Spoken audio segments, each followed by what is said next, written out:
Bienvenue dans le premier épisode, Le Choc des blocs, l'émission dédiée à l'intégration africaine au cœur des alliances, des rivalités et des ruptures. Se dirige-t-on vers une réconciliation entre la communauté économique des États de l'Afrique de l'Ouest, la CEDEAO, et l'Alliance des États du Sahel? Les choses semblent s'accélérer. Illustration, la visite historique du médiateur de la CEDEAO pour l'AES, Lansana Kouyaté, auprès du capitaine Ibrahim Traoré, le 25 mai, soit 3 jours avant le 51e anniversaire de la CEDEAO. Décryptage avec deux experts pointus de l'actualité africaine, Mohamed Hamedou, journaliste, acteur de la société civile de Tombouctou et de Taounidit au Mali, et le docteur Ivekwe Amezo, fondateur du think tank Afrocentricity.info. Bonjour à vous et merci d'avoir accepté mon invitation. Ancien Premier ministre de la Guinée, ancien diplomate de la CEDEAO, c'est un vieux briscard de la diplomatie, qu'il a une maîtrise, c'est vrai, des crises régionales a priori, mais face à la rupture consommée, sa nomination suffit-elle à redonner de la crédibilité à la CEDEAO, très critiquée au sein du Sahel? Mohamed, on commence avec vous. Je vais d'abord vous remercier de m'avoir invité à cette émission et aussi vous saluer et saluer aussi mon co-débatteur, donc de me donner cette occasion d'être avec vous. Donc, comme je l'ai dit chaque fois, dans tout conflit, il finira toujours par un compromis politique. Le Mali reste le Mali, le Burkina reste le Burkina, le Niger reste le Niger.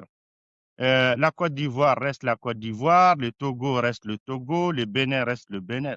Bref, tous les pays sont des pays souverains, même la France, même l'Algérie, même les Burundi, etc.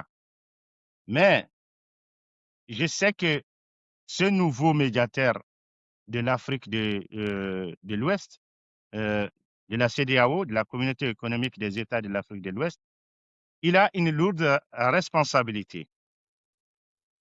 On a des pays qui ont à l'interne de chacun d'eux un grand chaos, je dirais même des grands déséquilibres qui sont là, qui sévissent dans ces pays, qui sont attaqués par des mouvements djihadistes, qui sont attaqués par euh, des, des, des, des, des, des- des revendications territoriales. Quand on parle du Mali, voilà, l'Azawad est revendiqué par les Arabo-Touareg Peuls. Le Massina est revendiqué par les Peuls. Donc, c'est un grand travail qui attend ce diplomate, même s'il faut rappeler que ce sont ces trois pays du Sahel, le Mali, le Burkina et le Niger, qui ont chassé la CEDEAO. Malgré que au Mali, la CEDEAO a accompagné le Mali ainsi que l'Union africaine par 2 fois lorsqu'il y a eu le coup d'État contre Ibrahim Boubacar Keïta. La CEDEAO est venue à travers son émissaire, qui est aussi une grande personnalité, d'une grande pointure en la personne de Goodluck Jonathan, l'ancien président du Nigeria. Et Nigeria aussi, c'est un grand pays d'Afrique de l'Ouest. C'est là où il y a le bureau de la CEDEAO.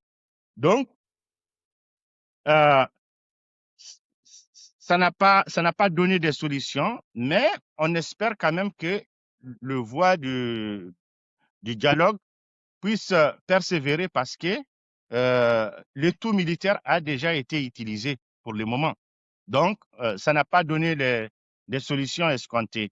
Donc, on espère, la paix, c'est une denrée rare mais difficile, mais il y a les chaos qui est là. Je dirais, je suis un peu pessimiste. Docteur Amezo, est-ce qu'on peut parler de rachat de crédibilité pour la CEDEAO auprès de l'AES? Il faut quand même rappeler qu'en 2024, Lansana Kouyaté avait fustigé le sommet de Bissau et la décision, la menace d'intervention au Niger, militaire brandie par la CEDEAO à l'époque. Il avait estimé que ce n'était pas conforme à la charte de la CEDEAO. Est-ce qu'il est l'homme de la situation, l'homme providentiel? Alors d'abord, merci pour l'invitation. Bonjour à mon co-débatteur et à vous-même. Et sur le fond du sujet, je voudrais couper en deux parties. Il y a d'abord la forme. Je suis un ancien des Nations Unies et la forme qui a été choisie par la CEDEAO me semble incomplète. Et je vais vous dire pourquoi. Si la CEDEAO, compte tenu de son histoire, avoir voulu lancer une guerre contre certains de ces pays, d'avoir eu des positions quasiment alignées sur le monde occidental, pour ne pas dire la France, veut maintenant trouver une solution. Donc un respect mutuel de deux blocs, puisque c'est l'objet de votre sujet, le bloc CEDEAO sans les 3 pays de l'AES et le bloc AES. Alors la moindre des choses dans la forme, c'est d'avoir un négociateur côté CEDEAO, M. Kouyaté, et donc un médiateur du côté de l'AES. Ce qui aurait permis d'abord d'équilibrer les deux blocs et de permettre des discussions, des pré-discussions beaucoup plus productives pour permettre de trouver des consensus de base pour commencer les discussions. Donc ça, c'est pour le formel. Il n'est jamais trop tard d'ailleurs pour le faire. La deuxième chose, c'est le fond. Le fond du dossier, vous avez vu que quand M. Kouyaté est sorti de tout ceci, il n'y a pratiquement pas eu de déclaration. Or, nous sommes obligés d'aller chercher un peu, mais qu'est-ce qui s'est dit ici et là? Et tout ceci aurait pu être évité si, justement, la forme avait été respectée. Et enfin, juste pour faire relativement court, vous l'avez rappelé, historiquement, c'est un représentant de la CEDEAO qui a dirigé d'ailleurs la CEDEAO. C'est un secrétaire exécutif avant d'être ministre guinéen. Et donc, il a une position partiale dans une discussion, justement, comme a dit mon interlocuteur, qui va vers la paix. Donc, moi, je pense qu'il faut régler le problème de la forme, c'est-à-dire retrouver un respect mutuel reconnu à l'AES, donc un représentant de l'AES, et bien sûr le représentant de la CEDEAO, et que les deux discutent pour que nous ayons un agenda. Quels sont les sujets qu'on va discuter? On a entendu parler de la libre circulation des personnes et des biens, on verra ça. On a parlé d'un certain nombre de choses sur le terrorisme, on verra ça. Il faut rappeler que cette CEDEAO, complète et maintenant réduite moins des 3 pays, n'a jamais dit qu'elle voulait en fait apporter des soutiens d'abord financiers et militaires aux 3 pays pour combattre cette forme de mercenariat, de terrorisme, de djihadisme, mettez le mot que vous voulez derrière. Et donc, il y a des problèmes de fond qu'on ne pourra pas, disons, discuter sainement, posément, si on ne règle pas la forme. On va aborder effectivement la question sécuritaire et les perspectives de soutien de la CEDEAO sur ce plan-là. Mohamed Hamidou, justement, sur la forme, vous allez nous donner votre avis. Mais je précise qu'Ibrahim Traoré, le président du Faso, a accepté de recevoir le nouveau médiateur de la CEDEAO. Est-ce que c'est un signal fort d'ouverture à la négociation ou, à votre avis, c'est de la simple courtoisie? Bon, je dirais, Ibrahim Traoré, il est le président de cette organisation, de cette charte appelée État, l'Alliance des États du Sahel.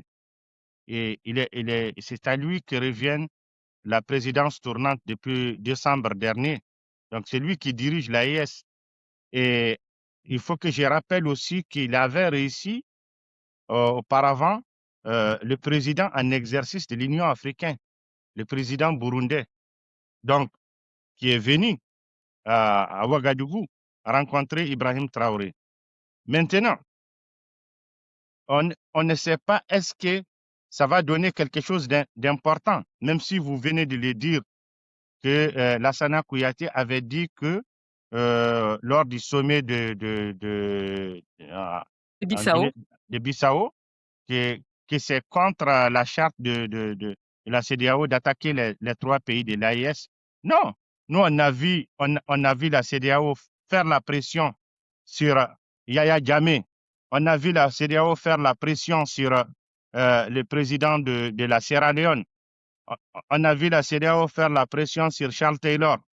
Donc, des gens qui viennent prendre le pouvoir par la force, et il doit y avoir quand même une organisation telle que celle de la CEDEAO qui va les arrêter, puisque dans les protocoles additionnels de la CEDEAO, aussi, ça contredit ce que Lassana Kouyaté avait dit. C'est-à-dire, il y a des articles, il y a des alinéas qui ont été intégrés qui condamne les coups d'État. Donc, voilà, on ne sait pas. Bon, en termes de paix, comme je l'ai dit tantôt, la paix est une denrée rare. Euh, il est souhaitable d'avoir ces dialogues, d'avoir un discours qui va, c'est-à-dire apaiser les tensions, qui va dépassionner ce débat d'intention qui est là, qui est entre le Mali et la Côte d'Ivoire, entre le Mali et les autres pays, par exemple, entre le Burkina et le Bénin, entre le Niger et le Bénin. Il faut quand même à un moment donné que ça s'arrête. Tous ces pays sont des États souverains. C'est vrai que depuis sa prise de fonction, en tant que médiateur de la CEDEAO pour l'AES, Lansana Kouyaté, donc a effectué sa première visite au sein de l'AES, auprès du capitaine Ibrahim Traoré, donc au Burkina Faso. Docteur Amezo, pourquoi à votre avis le Burkina Faso? Pourquoi Ibrahim Traoré?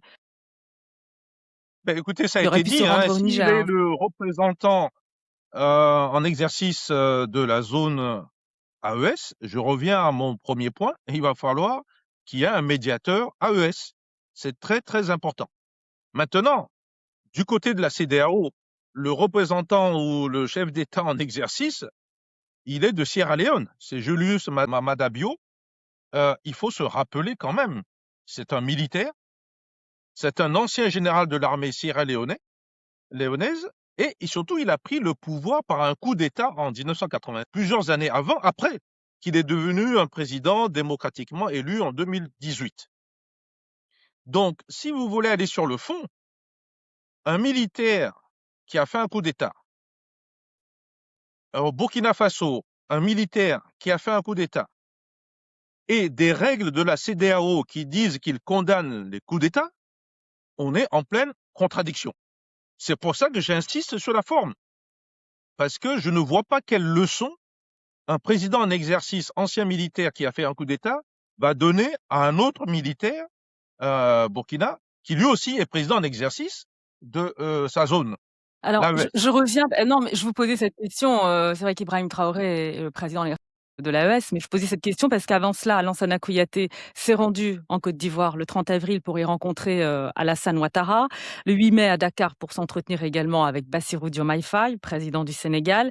Est-ce que cette première étape du Faso aussi aurait pu lui être soufflée, par exemple, par Alassane Ouattara?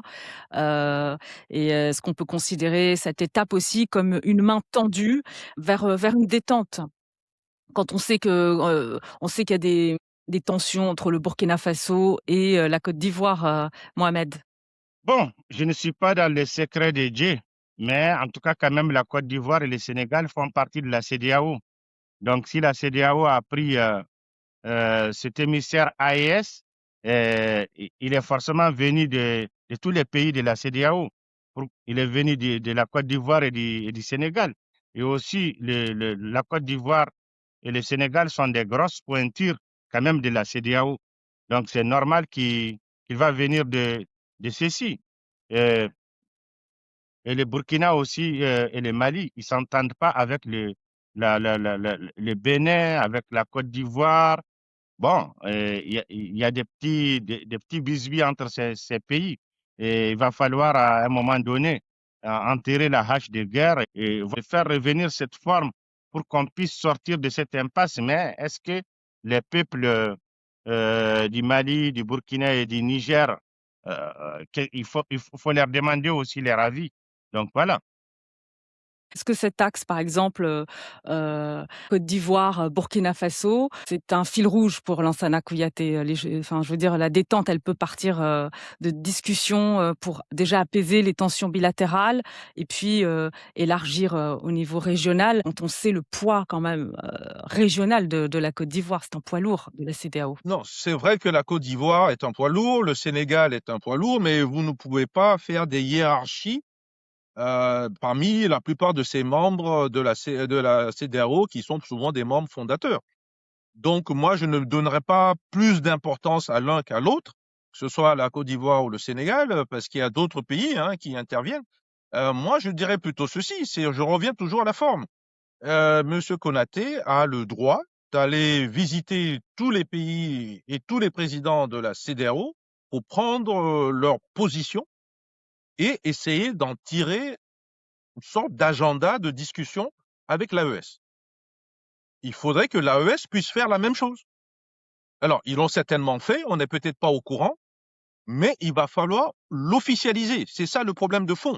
Il faudrait qu'il y ait un médiateur du côté AES. Maintenant, sur le fond, Alassane Ouattara et la Côte d'Ivoire, sincèrement, et même le Sénégal, malgré le changement, restent des pays qui, malgré tout, ont des liens avec la France.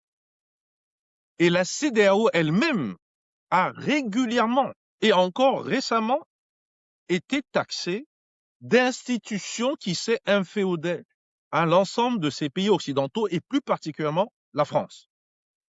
Et de ce point de vue, si M. Kouyaté va prendre l'avis de Alassane Ouattara et d'autres, ça peut créer des difficultés parce qu'on a l'impression qu'il s'agit d'aller s'assurer que la position de pays extérieurs à la zone, la France donc, donne son avis à travers la Côte d'Ivoire, le Alassane Ouattara. Or, mon Oui, pourtant, interlocuteur a docteur bien dit Amezo, ce pourquoi il faut se souverain. souvenir de... Non, mais souvenez-vous de la médiation sénégalaise Oui, bien la passée entre les médiation dirigeants de sénégalaise l'AES du président, et les je dirigeants me du rappelle bien. Sénégal, alors qu'on n'a pas reproché au Sénégal à ce moment-là d'être proche de la France, Mohamed. Votre Oui, analyse là-dessus? disons que il y a eu un changement de régime au Sénégal à l'époque où M. Diomaye Faye est venu. M. Diomaye Faye, il a quand même aussi à discuter avec Alassane Ouattara. J'ai suivi ça d'extrêmement près. Et il est venu avec une position arrêtée. Lui, il était venu pour dire à l'AES de re-rentrer, de revenir dans la CEDEAO. Et ça a été un échec. Il faut être très clair aussi sur sa position. Donc, cette position de rentrer et de revenir dans l'AES est une position extérieure, au fond, au chef d'État, pour dire la vérité. Peut-être que un ou Mohamed, deux chefs votre avis d'État. là-dessus, votre analyse? Moi, mon analyse est que, comme je l'ai dit tantôt, j'ai dit tous les pays sont souverains. Le Mali est souverain. La Côte d'Ivoire est souverain. Le Sénégal est souverain. Tous les pays de la CEDEAO sont souverains. Et tous les pays du monde sont au même pied d'égalité. C'est des pays qui existent. Donc, le fait de continuer à dire que tel pays, je l'évite parce qu'il a des liens avec tel ou tel pays, je pense que ça n'arrangera pas l'affaire. La France n'est pas venue soutenir la Côte d'Ivoire.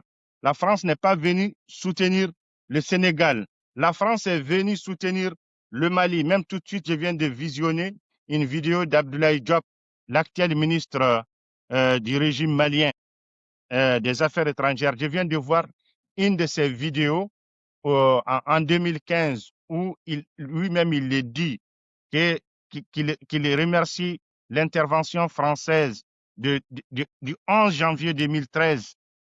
C'était cette intervention, on ne saurait pas ce que serait devenu le Mali.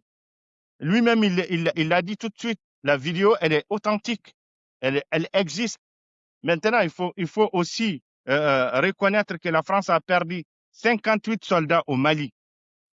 Elle ne les a pas perdus au Sénégal, elle ne les a pas perdus au Burkina ni en Côte d'Ivoire. Et aussi, elle a fait venir la mission de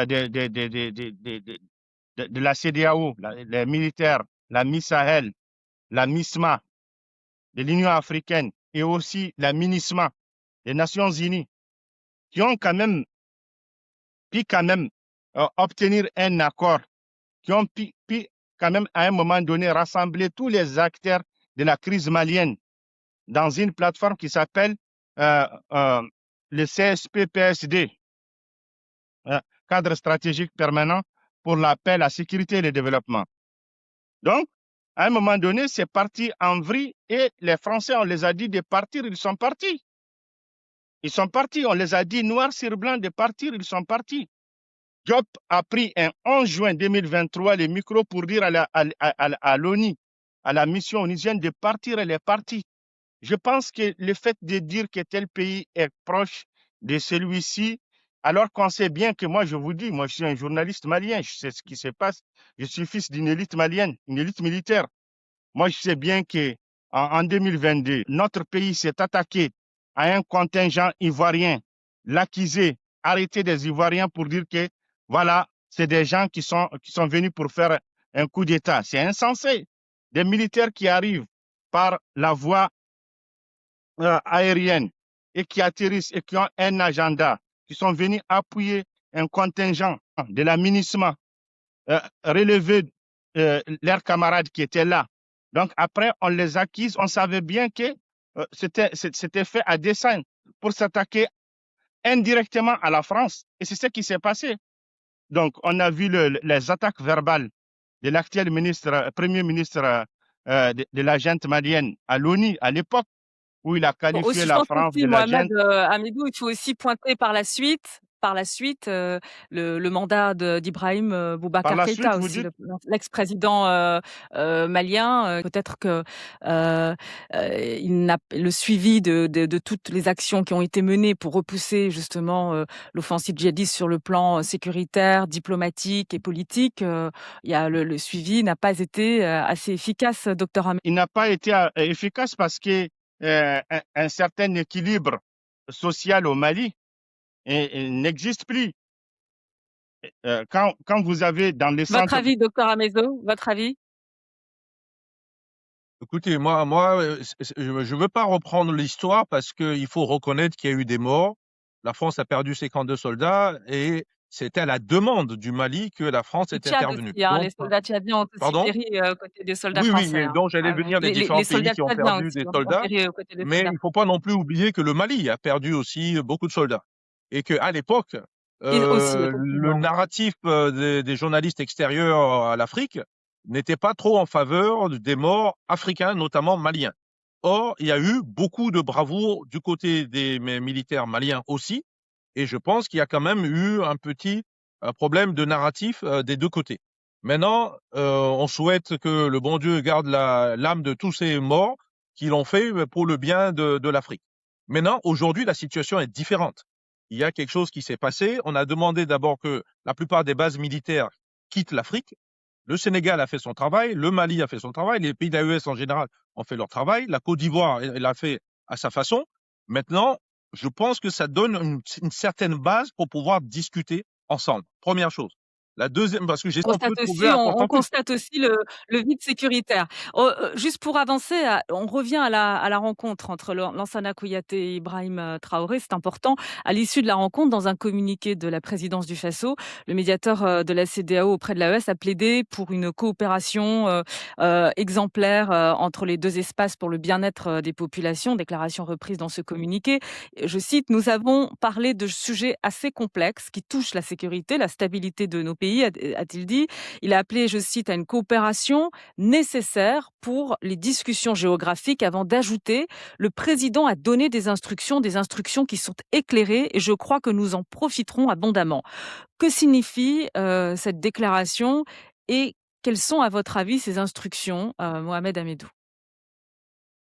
bon, ces instructions ne peuvent être que toujours les mêmes sujets de la forme. Comment on va faire pour vous accompagner à sortir de cette situation, même si on sait que dans le fond, aujourd'hui, la situation est vraiment catastrophique. Aujourd'hui, on sait bien que l'AES a utilisé le tout militaire. Le tout militaire a montré ses limites.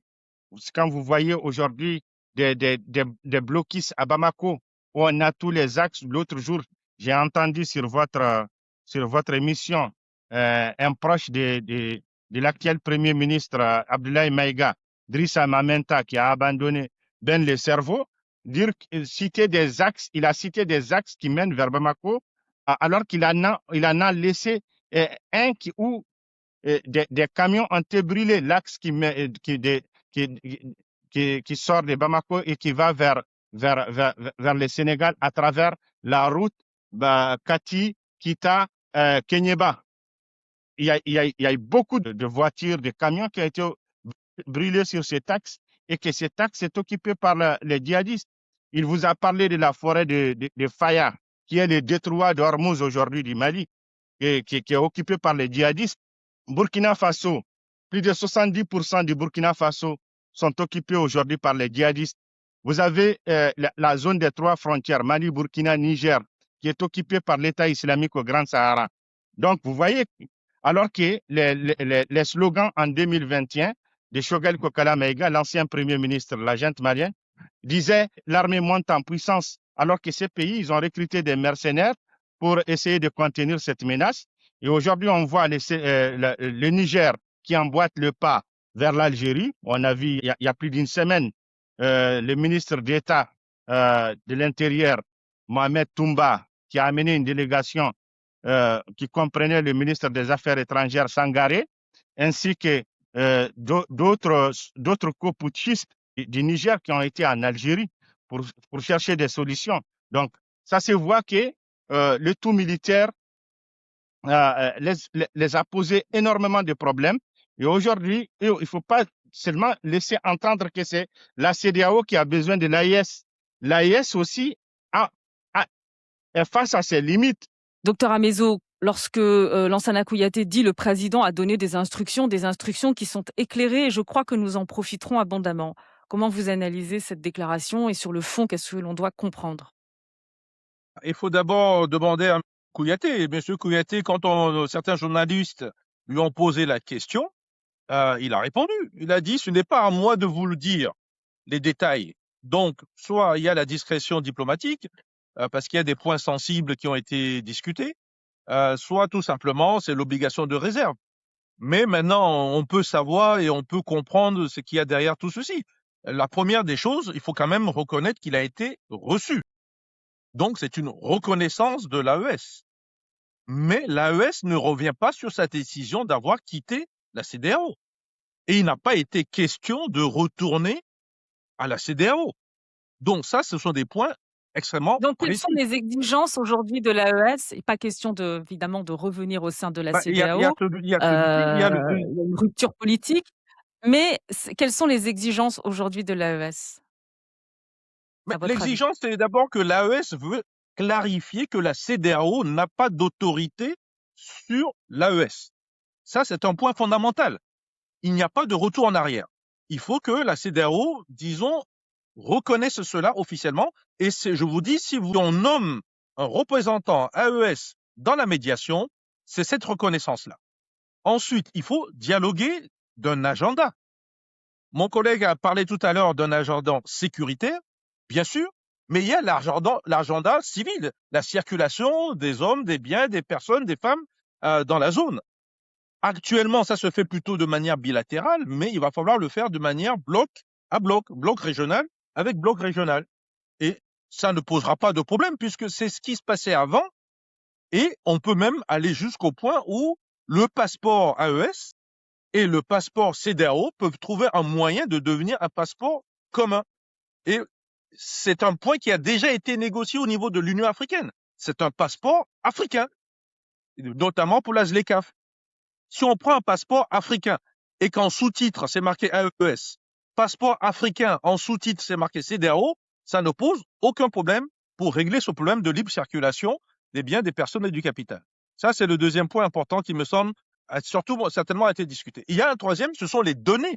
Je parle beaucoup des données sécuritaires, des données de renseignement, des données d'information qui sont liées justement à ces troupes djihadistes qui, une fois que eux ont des difficultés, ils quittent le territoire malien et ils sont sur le territoire algérien. Donc, tous ces problèmes sont liés au renseignement. Donc, la question est de savoir quels sont les outils qu'on va utiliser et qui permettent d'avoir un point de vue commun entre l'AES et la CEDEAO.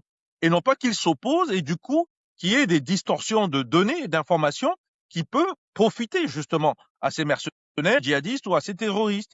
Donc, ce sont des points sensibles et je pense qu'ils ne peuvent pas le dire tout haut, mais ça suppose, au fond, que le lien avec les grandes puissances, qu'elles soient occidentales françaises, qu'elles soient russes ou ailleurs, et les Émirats notamment, il faut que cela soit clarifié. Parce que ces grandes puissances viennent aussi faire la guerre sur le territoire africain, et là, en l'occurrence, au Mali. Parce qu'ils veulent s'attaquer à quoi? Aux matières premières. Il ne faut pas non plus se tromper sur le fond. il n'y a pas qu'un problème interne à l'Afrique, il y a un problème aussi extérieur où tous ces pays veulent s'assurer l'accès à l'approvisionnement des matières premières sans la transformation. Il y a un point très important et il faut l'évoquer, c'est bien sûr la sécurité. Ce point a dû être évoqué, notamment le Mali, durant cette rencontre entre Lansana Kouyaté et Ibrahim Traoré. Quelles peuvent être aujourd'hui les propositions de la CEDEAO à ce niveau? On sait qu'il y a une force en attente de la CEDEAO. C'est cette force même que la CEDEAO avait brandie en menaçant le Niger d'une intervention. Et au niveau de l'AES, il y a une force unifiée. Donc, quelles peuvent être, à votre avis, Mohamed Hamidou, les propositions de la CEDEAO? Bon, moi, comme je l'ai dit, je ne maîtrise pas un peu, euh, c'est-à-dire les propositions je n'ai pas d'éléments factuels concernant les propositions. Non, ça je comprends bien, mais alors je précise ma question. Est-ce qu'à votre avis, Lansana Kouyaté aurait pu évoquer une coopération sécuritaire? Et est-ce que ça vous semble possible? Bon, ce qui est sûr, c'est que ces pays-là, qu'est-ce qu'ils ont en commun de nocif qui les ronge? C'est la menace djihadiste de, du JNIM et de l'État islamique au Grand Sahara, et qui est devenue aujourd'hui une tache d'huile qui ne cesse de grandir. Donc, ces pays-là, de l'AES ainsi que de la CEDEAO, ils ont ces inquiétudes. Même si on sait que la CEDEAO a quand même été au Mali dans le cadre de l'aménagement. Ibrahim Traoré était à Tombouctou. Ça, tout le monde le sait, lui-même il le dit. Donc, il y a le problème qui est là, que ces pays sont des pays qui sont venus par des coups d'État et qu'aujourd'hui, avec ce qui se passe, avec le déséquilibre, avec le chaos qui existe dans ces trois pays, euh, je ne pense pas que cette solution multilatérale est sur la table pour le moment. Docteur Amezo, votre avis? Écoutez, il faut être précis. La force en attente de la CEDEAO avait été, entre guillemets, planifiée pour attaquer l'AES. Et c'est en réaction que l'AES a créé la force unifiée de l'AES. Donc, je pense que la première des choses, et encore une fois, j'insiste sur la forme, il faut un représentant de l'AES, il faut un représentant de la CEDEAO, et que les deux doivent discuter qu'est-ce qu'on fait de ces forces. Elles Pardonnez-moi, doivent docteur travailler. Amezo, mais est-ce que c'est la réalité? Pardon, docteur Amezo, pardonnez-moi, mais est-ce que c'est la réalité? La force en attente, Bah, a-t-elle été réellement créée pour intervenir au sein de l'AES, ou alors, pour lutter contre l'insécurité? C'était plutôt ça écoutez, la motivation il initiale. fallait écouter les déclarations. Hein. Il fallait écouter les déclarations à l'époque. Il y a même eu des réunions au Ghana où il était question d'une attaque directe. Attention, il s'agissait même de mettre M. Bazoum en place pour le Niger, etc. Oui, Donc ça, c'est la attention, menace il faut. d'intervention militaire à la suite aussi de la chute de Mohamed Bazoum au Niger. Bon, la force en attente, ce qui a fait que la force en attente a été mise de côté, je reviens là-dessus, ce sont ces coups de force au Burkina, au Mali, et c'est lui, le dernier au Niger, où Bazoum luttait efficacement contre la menace terroriste. Je me souviens, en 2022, il y avait l'ancien président de la haute autorité de la Concorde nigérienne, le général Abou Tarka, qui avait dit clairement que qu'ils n'ont plus de frontières avec le Mali et que leur frontière avec le Mali, c'est l'État islamique au Grand Sahara. Ça existe, c'est un fait factuel et qui est documenté. Donc, aujourd'hui, on ne sait pas qu'est-ce qui va se passer dans ces pays.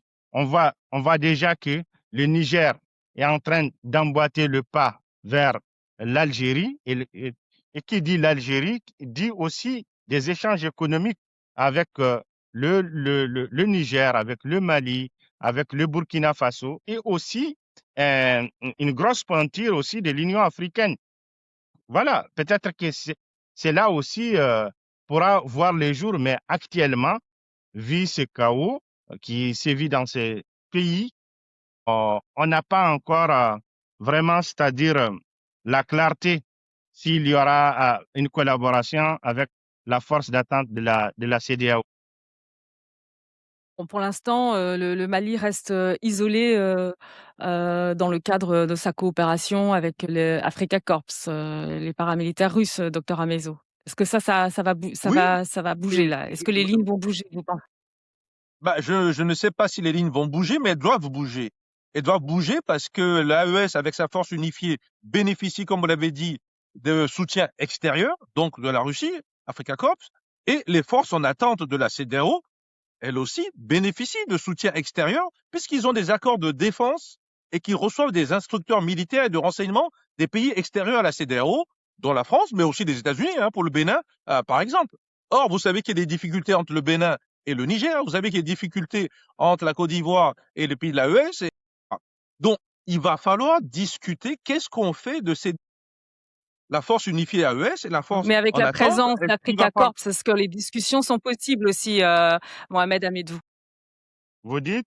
Je n'ai pas entendu. Avec la présence d'Africa Corps, sur le sol, malien, est-ce que des discussions sont possibles, au niveau sécuritaire entre, les 2 blocs, la CEDEAO et l'AES? Je ne pense pas qu'Africa Corps pourra faire quelque chose dans cette situation où on a des, des- on est face à des guerres asymétriques.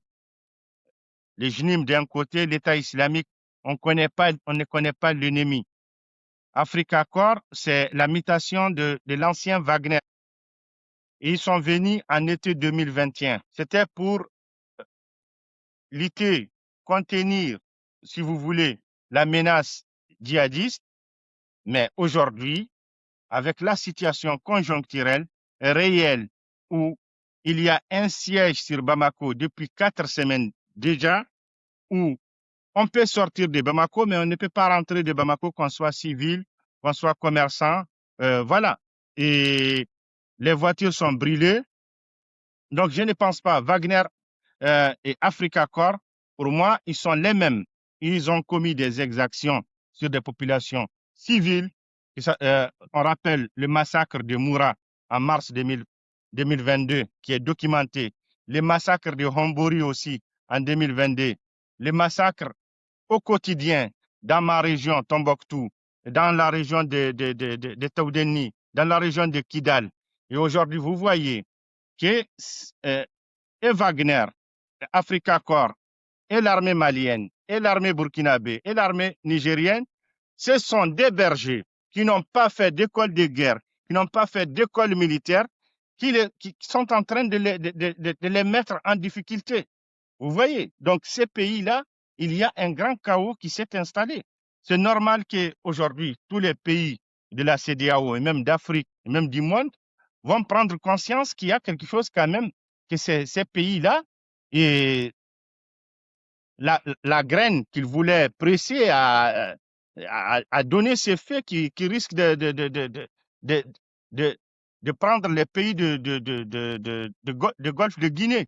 Et vous voyez, il n'y a pas que seulement le médiateur de la CEDEAO.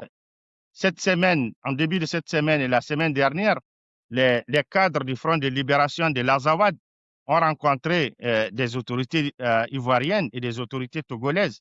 Donc, on sait bien que le Front de libération de Alors l'Azawad justement, puisque a un accord tacite avec le vous JNIM. abordez le cas du Front de libération de l'Azawad qui a quand même, heu donné son feu vert à une alliance de circonstances avec un groupe terroriste, le JNIM, Bon, affilié à Al-Qaïda, docteur, Ndeko la Amezo. jeune. Non, et ça aussi, c'est Attendez, quand même une attendez, problématique aussi je pour les viens. pays, Quel qu'en pour la soit le pays, CEDEAO aussi. ils sont quand même fréquentables. Sinon, ils n'allaient pas faire Oui, aussi mais ça leur reste, balai docteur diplomatique. Amezo, est-ce que c'est un frein aussi ça, à l'avancée, Non, du moment où d'une la junte coopération a Wagner, sécuritaire qui est sur le aussi une terrain? organisation terroriste, pour moi, je pense que à chacun son Wagner, hein. Si vous me demandez, j'ai plus de 100 personnes de ma famille qui ont été tuées par des mercenaires russes de Wagner. Ça aussi, c'est des réalités factuelles qu'il faut respecter. Docteur Amezo, juste si vous pouvez répondre à ma question. Est-ce que c'est un frein, cette alliance de circonstances entre le FLA et le JNIM, en matière de coopération régionale? Non, moi, je pense qu'il faut faire attention quand on touche à la... il y a plusieurs problèmes qui se posent. Il y a des problèmes internes au Mali, parce que quand vous touchez à l'Azawad, c'est un autre conflit, c'est un autre dossier. Ce dossier ne peut pas être géré en tant que tel militant. C'est un problème de Maliens avec des Maliens, au le fond. Et donc, il va falloir voir pourquoi il y a sécession et pourquoi l'État était défaillant sur cette zone-là. Et c'est plus une histoire ancienne qui n'a pas été traitée et qui aurait pu être traitée au départ avec même le nouveau militaire. C'est pour ça que le tout militaire ne peut pas fonctionner parce on doit le discuter. Et on doit le discuter avec des personnes qu'on reconnaît. Parce que, à la même façon que la CEDEAO ne veut pas reconnaître l'AES est en train de faire une démarche, peut-être que la Bamako, en tout cas la décision au niveau Bamako, doit pouvoir penser, trouver des interlocuteurs pour discuter, parce que ce sont des approches plus que territoriales. C'est un problème politique de décentralisation et donc de gestion des impôts et bien sûr de gestion des populations de cette zone. Et ça, on ne peut pas le lier. Alors bien sûr, quand les gens ne trouvent pas de solution, mais ils vont faire des alliances avec qui ils veulent. C'est des alliances conjoncturelles. L'objectif de l'Azawad n'est pas l'objectif du JNIB, et encore moins des autres terroristes du coin. Donc, il faut faire très attention. Et puis, il y a maintenant les forces extérieures qui viennent, les Émirats, la France et d'autres qui sont là et qui jouent leur propre partition. C'est pour ça qu'il faut nécessairement une bonne compréhension des différents problèmes et de poser cela, je pense, dans des discussions, voire dans des conférences. Or, on en est encore très... Concernant les discussions entre la CEDEAO, oui, concernant les discussions entre la CEDEAO et l'AES, la nomination de Lansana Kouyaté illustre, c'est vrai, une dynamique diplomatique, hein, pour relancer un dialogue, voire un rapprochement. On rappelle l'initiative de Lomé, qui a dévoilé sans surprise sa stratégie pour les 3 pays du Sahel. Récemment, le nouveau président du Bénin, Romuald Wadani, a appelé un rapprochement avec l'AES. Donc on voit, il y a une vague de séquences diplomatiques.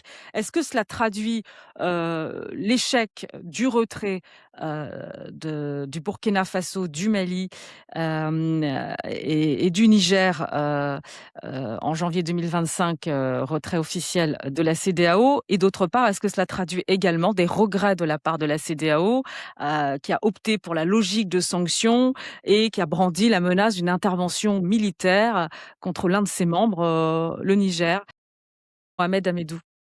Puis, on a vu quand même une délégation nigérienne, malienne, burkinabé qui ont été au Bénin. Il y a une délégation conduite par toujours Mohamed Toumba, le ministre d'État, ministre de l'Intérieur du Niger, qui a été au Bénin. Et on sait bien que le Bénin et le Niger, ils ont de grandes relations économiques. Le pétrole nigérien est raffiné au Bénin. Donc, il y a des grandes relations entre ces 2 pays. Donc, euh, on sait bien que la réelle politique a ses raisons. Donc, quel qu'en soit Alpha, tout pays qui a des relations avec un autre pays, à plus forte raison son voisin, à un moment donné, la hache de la guerre finit par être enterrée. Ça, c'est normal. Vous croyez, docteur Amezo, que c'est le pragmatisme qui va vraiment l'emporter au sein de l'AES? Parce qu'on voit, par exemple, les Écoutez, tensions entre l'Algérie et le Mali, et ça n'empêche pas le Niger et le Burkina Faso de se rapprocher d'Alger. Ibrahim Traoré reçoit le médiateur Lansana Kouyaté à Ouagadougou. C'est quand même assez significatif de ce qui peut se passer qui est, qui est au un terme de ce dialogue, de ces négociations. qu'il y a un regain diplomatique de trouver un point de consensus pour discuter, il n'y a pas de doute là-dessus. Maintenant, on ne peut pas rester longtemps dans la théorie. Mon collègue a posé le problème sécuritaire, il a posé le problème de la région, notamment du Nord, et il y en a plein d'autres de problèmes. On n'a même pas parlé de l'Algérie, encore même de la Mauritanie. Donc, tous ces points doivent faire l'objet d'un agenda. On doit avoir la liste les plus difficiles à résoudre et les plus faciles à résoudre. Il faut trouver le consensus sur les plus faciles. Cadre, puisque la Mauritanie et l'Algérie ne sont pas membres de la CEDEAO. Dans quel cadre Écoute, laissez tomber les histoires de blocs. Il y a des conflits entre les Africains et ces conflits sont soutenus de l'extérieur pour des intérêts extérieurs. Ces pays africains sont souverains, mon collègue l'a dit. S'ils sont souverains, rien ne les empêche de discuter ensemble pour trouver des solutions. il y a des solutions très particulières qui vont peut-être lier que le Mali, la Mauritanie, le Mali ou l'Algérie. Et il y en a beaucoup plus globales, plus, comme vous dites, blocs qui vont toucher les blocs, l'AES et la CEDEAO. Maintenant, qu'est-ce qu'il faut? Il faut qu'on soit clair sur ce qui doit être discuté. Or, vous avez vu ce qui est sorti de la réunion de M. Kouyaté, c'est des généralités et plutôt il ne veut pas. Or, c'est pas tous les sujets qu'on ne veut pas en parler. Je vois pas ce qu'il y a de secret à ne pas préciser comment on se met d'accord pour la libre circulation des personnes, des biens dans la zone. On a dit qu'il y a des problèmes à l'intérieur du Mali maintenant pour circuler, aller à Bamako, sortir de Bamako. C'est des points qu'on peut discuter. Il n'y a rien de secret là-dedans, en réalité. Donc, je pense qu'il y a quand même d'abord un problème de fond sur l'agenda. Et je pense que ça vient encore de la non-représentation d'un médiateur AES. Et si jamais on rentre dans ce débat de représentation, tout de suite, on quitte le côté militaire pour le côté civil. Auquel cas, il va falloir penser, par exemple, à l'Azawad. Est-ce qu'il ne faudrait pas un représentant de l'Azawad, après tout? Pourquoi pas? Et ces éléments-là vont permettre des discussions, au moins pour savoir de quoi on veut parler. On peut refuser de trouver une solution, mais au moins de quoi on va parler. Or, la palabre africaine est le fondement de toute négociation. Et il me semble aujourd'hui qu'on est vraiment tout au début. Allez-y, on est tout au début et ce n'est pas suffisant. Oui, donc j'allais conclure, mais terminer. D'accord, la réalité est que, oui, la réalité politique et économique va les forcer à discuter, mais ils vont discuter de manière fragmentée. Or, ce n'est pas ce qui permet de résoudre. À votre avis, pour terminer, quels sont les scénarios possibles entre la CEDEAO et l'AES? Est-ce qu'il y a un risque d'un retour à la confrontation, Mohamed Hamidou? Ou alors vraiment on se dirige vers une détente? Je pense que c'est trop tôt pour le dire qu'il y a un retour à la normalisation. On laisse voir les choses, puisque moi je vous ai dit que lors de l'avènement de la junte malienne que je connais, qui est aussi celle qui a précédé les deux autres qui ont créé l'AES, la CEDEAO a accompagné 2 fois, ainsi que l'Union africaine, le Conseil national pour le salut du peuple, le CNSP, dirigé par Assimi Goïta. Donc, ça n'a pas donné de solution. À un moment donné, la CEDEAO a abandonné. Mais moi, je reste pessimiste parce que pour l'instant, c'est trop tôt. Est-ce que le coup militaire qui a échoué, est-ce que ça va les amener à s'atteler, à revenir à la normalisation avec la CEDEAO? La question reste posée. Mais ce qu'il faut savoir, c'est que le Mali d'aujourd'hui, c'est un Mali effondré. Je ne connais pas le Burkina Faso, je ne connais pas le Niger. C'est-à-dire, je ne connais pas l'ampleur, mais le Mali que je connais, je suis fils d'une élite militaire. J'ai fait pratiquement tous les Mali. Je parle au moins une dizaine de langues nationales maliennes et je sais que il y a eu trop de massacres par des mercenaires russes de Wagner, que ce soit sur la population, que ce soit aussi sur l'armée malienne, sur des militaires maliens, comme par exemple à Léré, Wagner a tué des militaires maliens, à Mopti, Wagner a tué des militaires maliens, à Anafis, dans la région de Kidal, Wagner a tué des militaires maliens. Donc, il y a un déséquilibre qui est là. Moi, par exemple, je ne suis pas membre du Front de libération de l'Azawad, mais j'ai quand même récolté des pots cassés. J'ai mon beau-frère qui a été tué le 15 juin 2024, décapité dans la région de Tombouctou par Wagner. J'ai ma nièce âgée de 20 ans qui a été tuée, elle et son mari, et toute une famille, le 26 novembre 2025, dans notre village. J'ai mon cousin qui a été tué par un tir de drone, lui, sa femme et ses 5 enfants, dans la nuit du 13 au 14 novembre 2025. Et j'en ai d'autres, la liste est longue, je ne peux même pas. Je peux vous donner des données factuelles documentées par Alors oui, je comprends bien, Donc voilà, Mohamed Hamidou, c'est pour vous dire, il faut aussi il y ajouter a de les même, exactions aussi commises par c'est-à-dire, ce les sont des terroristes choses, aussi, hein, des crimes, hein. qui ont fait que aujourd'hui, que ce soit les rangs du FLA, que ce soit les rangs du JNIM, JNIM terroriste ou pas, FLA terroriste ou pas, ce sont des acteurs incontournables aujourd'hui. C'est la méthode de Mais la alors, junte. je vais quand même nuancer les propos concernant le JNIM parce que c'est quand même un groupe terroriste qui, dans le passé aussi, a coupé des mains et Qui a fait commis qu'aujourd'hui, des qui a pires fait que, exactions aussi. qui a Hein. fait que, qui a fait qu'aujourd'hui, il siège Bamako? Qui a fait qu'aujourd'hui, il n'y a pas plus grand que Al-Shara qui est devenu président de la Syrie, les talibans qui gèrent aujourd'hui l'Afghanistan. Qui a fait qu'aujourd'hui, ces groupes-là, ce phénomène s'est métastasé jusqu'à à s'attaquer au pays des Golfe de Guinée? Qui a fait? C'est la junte qui l'a fait. Un mot de conclusion, Mohamed Hamidou. Un mot de conclusion, docteur Ameizo. Bon, moi, je donnerais plutôt une note plutôt positive. Moi, je pense que la CEDEAO veut éviter une fracture définitive avec l'AES. Donc, il ne veut pas de rupture totale. Donc, ils vont trouver des passerelles. C'est ce qu'ils essaient de faire. Pour le moment, ce n'est pas très clair parce qu'ils ne parlent pas. Donc, le fond du problème, c'est qu'il y a quand même une absence de transparence sur l'agenda.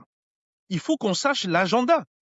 L'agenda sécuritaire, tout ce qu'il vient de dire sur les massacres et tout, c'est aussi un agenda en soi. Il n'y a pas Il va d'agenda falloir qu'on mette sécuritaire sur hein, la pour table. l'instant. Il n'y a pas d'agenda sécuritaire. Hein. Oui, oui, mais il va falloir qu'on en discute parce qu'il y a eu des problèmes de part et d'autre. Donc, on ne peut pas bloquer là-dessus. Écoutez, il y a eu ce qui s'est passé au Rwanda, ce qui s'est passé en Afrique du Sud. On a quand même trouvé des solutions. Alors, il pose un problème de fond. Est-ce que les agendas extérieurs, notamment États-Unis, l'OTAN ou même la France, étaient de faire ce qu'ils ont fait en Syrie, au Mali? Parce que ça aussi, ça pose des questions. Dernière question par rapport à ce que vous dites. Vous croyez que Lansana Kouyaté a pour mission aussi d'encourager le dialogue avec les groupes armés maliens, entre la transition actuelle et les groupes armés maliens? Je ne pense pas. Lansana Kouyaté a pour mission réellement de stopper une rupture totale entre les deux blocs pour revenir à votre sujet. Maintenant, il y a un problème de crédibilité de la CEDEAO. Et vous l'avez posé au début comme question. La CEDEAO ne peut retrouver sa crédibilité que si elle reconnaît d'abord l'existence officielle de cette AES en lui cédant au moins un représentant sur la forme. Du coup, deux grands axes. Alors la balle est peut-être Maintenant, dans le camp de l'AES hein, pour désigner un de l'AES, représentant. C'est pas excusez-moi, la de l'AES. CEDEAO Donc, de il y a un dire représentant. désignez-nous un représentant. Voilà, un représentant AES, un représentant CEDEAO. Maintenant, cet AES-là, il va falloir discuter à l'intérieur. Parce que, justement, il y a des groupes au niveau du Nord qui peuvent dire, nous ne sommes pas représentés par les gens de l'AES. Et non, ces discussions doivent avoir lieu. On ne peut plus continuer à se dire et se renvoyer la balle, écoutez, chacun fait comme il veut. Et on ne peut pas non plus accepter qu'il y ait des alliances se font avec des terroristes reconnus et financés de l'extérieur. Parce que là, ça pose tout simplement le problème de la souveraineté de chacun de ces États-là. Et aussi, on ne peut pas se cacher derrière la notion de souveraineté pour justifier un certain nombre de morts, d'assassinats et de choses qui sont et qui vont contre les droits humains, tout simplement. Donc, ça suppose de la transparence. Moi, je pense que M. Kouyaté était plutôt un homme de paix. Dans tout son, il peut amener les gens à se comprendre, mais tout seul, je ne pense pas qu'il arrivera. Je pense qu'il va falloir trouver des représentations de l'ensemble de ces espaces, de ces nations, petites nations ou grandes nations. Ce sont des peuples, en fait. Il va falloir trouver une représentation de ces peuples. Et ces peuples doivent pouvoir parler, parce qu'au fond, c'est bien le sujet. Les peuples n'ont pas droit à la parole. Et nous Alors avons des justement, puisque dirigeants vous qui... dites, on va finir là-dessus, Mohamed Hamidou. L'une des questions centrales aussi, c'est la démocratie. Même si c'est vrai qu'on peut reprocher à certains États de la CEDEAO de ne pas toujours avoir respecté les règles démocratiques. Ça, c'est un autre débat. Mais on attend toujours les élections au sein des 3 pays de l'AES, des élections qui ne se profilent guère, Mohamed Hamidou. Bon, certes, ces trois pays et ces trois régimes, c'est-à-dire celui d'Assimi Goïta, Ibrahim Traoré et de Tchani, c'est eux qui ont les appareils de l'État. C'est eux qui respectent la forme souveraine de l'État. C'est pour cela que la CEDEAO a envoyé cet émissaire, Lassana Kouyaté. Mais ça n'exclut pas quand même que le peuple n'est pas avec ces régimes, même s'ils ont les appareils des États. Donc aujourd'hui, quand vous dites qu'il n'y a pas un problème dans ces pays et que vous avez Omar Mariko qui est exilé en Côte d'Ivoire. Vous avez Cheikh Mohamed Chérif Kone qui est exilé. Vous avez Ismaël Sako. Vous avez Adaman Touré, Khadija Fofana, Etienne Fakaba Sissoko, Sambou Sissoko, Mahmoud Diko. Vous avez moi ainsi que d'autres. La liste est longue. Dire que ça va, que ces pays-là gouvernent bien, alors que nos pays sont des pays démocrates. La démocratie est venue au Mali en 1991. Et quand vous avez une figure comme Muntagatal, qui est enfermé à Bamako par cette gente, qui est un membre fondateur, précurseur de la démocratie au Mali et qui est incarcéré, qui n'a pas été jugé. Et aujourd'hui, j'ai un ami qui a été enlevé par la gente, Ibrahim Tamega. Et je viens de voir tout de suite une dépêche de RFI qui a soutenu Ibrahim Boubacar Keïta en 2020 et qui a été enfermé. Et c'est ça, aujourd'hui, le pays, il y a des sérieux problèmes. L'espace démocratique, les libertés fondamentales, les libertés collectives, individuelles, tout est envolé à l'éclat, n'existe pas. Donc, ce qui se passe aujourd'hui, moi, si vous me demandez, en tant que Merci. Malien, je suis vraiment pessimiste. Effectivement, ça pourrait, docteur Amedo, compliquer les négociations, les discussions entre la CEDEAO et l'AES. Tous les régimes militaires, et vous dites militaires, mais tous les régimes qui ne respectent pas les constitutions, parce que c'est au fond le problème, qui les modifient unilatéralement et qui ont été soutenus par une certaine CEDEAO, ont tous des reproches à se faire. C'est pour ça que la crédibilité de la CEDEAO est en cause. C'est moins parce qu'il y a des histoires avec l'extérieur, mais c'est plutôt parce que la CEDEAO a soutenu des coups d'État constitutionnels, des coups d'État militaires, et aujourd'hui se lève et dit « Ah, mais ça ne marche plus ». C'est pour ça qu'on doit se retrouver pour discuter entre Africains. Je reviens à la notion de peuple. Ces peuples existaient avant les frontières coloniales des années 60. Il faut qu'on... Tout le problème des Azawad, des Touaregs, qu'est-ce que c'est au fond? Eh bien, ces frontières n'existaient pas. Les gens circulaient là-bas et sans aucun problème. Il n'y avait pas de guerre. Et s'il y avait une guerre, on trouvait des diplomates locaux avec des langues locales pour résoudre le problème. Or, tout ceci a volé en éclats. Merci docteur Amezo, merci à Mohamed Hamidou. C'est la fin de ce premier épisode du choc des blocs, mais le podcast continue avec vous. La réconciliation entre la CEDEAO et l'AES est-elle salutaire? Lansana Kouyaté est-il l'homme providentiel? J'attends vos commentaires et vos débats. N'oubliez pas de laisser un pouce bleu, de vous abonner à ma chaîne. Prenez soin de vous et à très vite pour un nouvel épisode du choc des blocs.